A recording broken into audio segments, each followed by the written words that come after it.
Flight has always been a human dream, appearing in mythology, legend, and literature long before it was taken seriously. Although documentary evidence supports many theories, the proof of man's ability to defy the forces of gravity is only about 200 years old. In the transition from dream to reality, balloons came first. The Chinese have been flying paper lanterns for several hundred years. These traditional lanterns, used in festivals even today, are almost identical in construction to the first balloons used to lift man off the ground in the late 18th century. In 1670, a Jesuit priest proposed a feasible balloon theory based on the assumption that a thin metallic globe from which the air had been pumped would be lighter than air and thus would rise and float. His design was theoretically sound, but the lack of suitable materials kept it on the ground. Even if the metallic spheres had been light enough to lift, they would have been crushed by atmospheric pressure as soon as the vacuum pump started. By the mid-18th century, it was known that hot air could be used to create lift, but a slight technological problem persisted. What kind of material could be used to contain the gas? The Montgolfier brothers were paper makers who discovered balloons while experimenting with various applications for their product. They weren't aware of the precise role played by hot air. In fact, they thought it was a special light gas generated by the mixture of burning wool and straw they used for fuel that made the balloon rise. As is the practice of modern test procedures, animals were the first living creatures to be carried aloft. In September of 1783, a sheep, a duck, and a rooster became the world's first documented air travelers. After these initial tests, events began to move quickly. In October of that same year, a young physicist, François de Rosier, became the first man to be artificially airborne. He was the sole passenger of a Montgolfier balloon tethered to the ground by an 84-foot rope. Just over a month later, on November 21st, de Rosier, accompanied by Marquis d'Arlan, made the first free flight in a hot air balloon, remaining airborne for 25 minutes.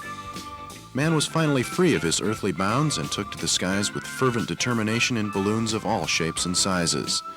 Their uses were limitless, for war and peace, for propaganda and promotion, for science and sport. The commercial use of balloons is as old as ballooning itself. From the beginning of the sport, people were exploring the earning potential of ballooning by obtaining sponsors and selling tickets to watch inflations. Advertisers quickly realized that a balloon makes an effective billboard. By the mid-1970s, special shapes appeared in the form of light bulbs, spark plugs, ice cream cones, and even a pair of jeans. But the development of a high-tech power source has been mainly responsible for the revival of hot air ballooning as a sport in recent years. In 1973, a group of balloonists met in Albuquerque, New Mexico to compete in the first World Hot Air Balloon Championship meet. A mass ascension is quite a sight to behold. The yearning to sail off into the wild blue yonder must be basic in human nature, because the search for a means of flight has been so universal, so ingenious, and so stubbornly persistent. The freedom of the air, the excitement of facing danger, and the joy which comes from a viewpoint on beauty are just some of the attractions of ballooning. But it is not an activity for loners. There are many people involved. Wives, sons, daughters, neighbors, and casual acquaintances turn out week after week throughout the year to help maintain their pilots' machines with tender care. It sounds like a thankless task, but retrieving is a popular and ever-growing aspect of ballooning.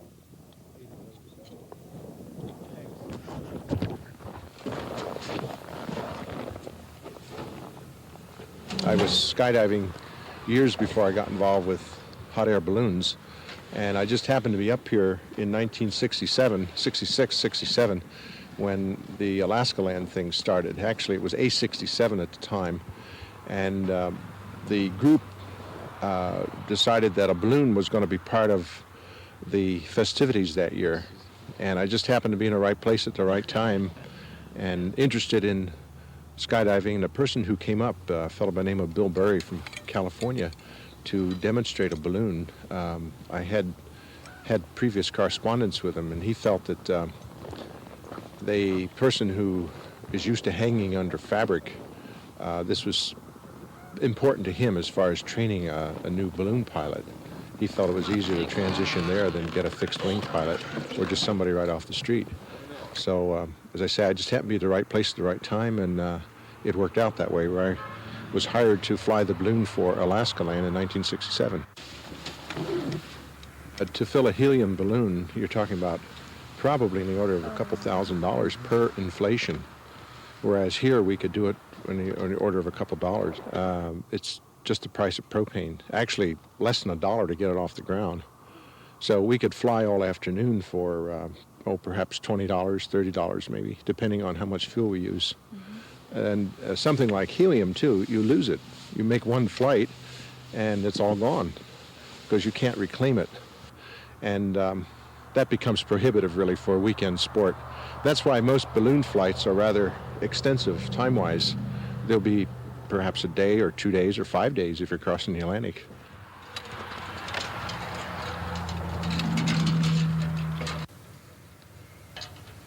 That's the engine. Hydrogen works too, but that's a little bit dangerous in terms of the fact that it's explosive. It'll burn, whereas helium does not. We do all these hookups before we turn anything on because it gets so noisy that you can't hear anything. Because all you're doing is warming the air, and it's no more dangerous than a propane stove in a kitchen. This is just a big glorified stove, really.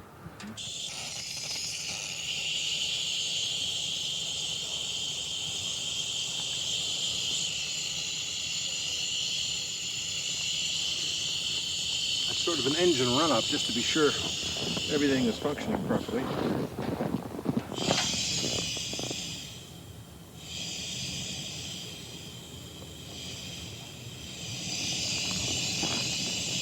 Today I think is ideal. It's what, 16 or 17 below zero or above zero, and the air is nice and thick, nice and dense, and it's just great for flying.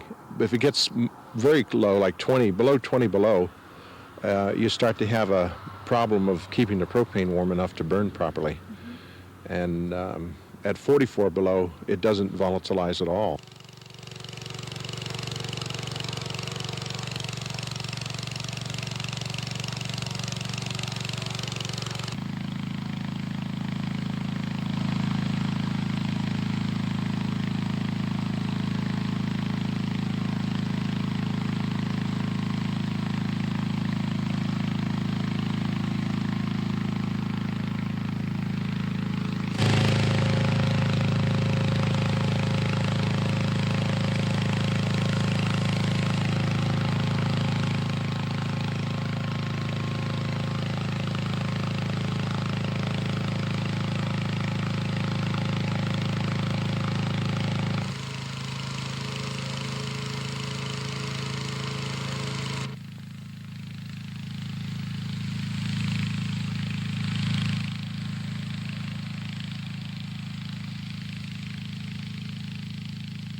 It's a matter of temperature, and like it's fairly warm now, and it won't take more than about 30 seconds just with the weight that's in the balloon now to go up.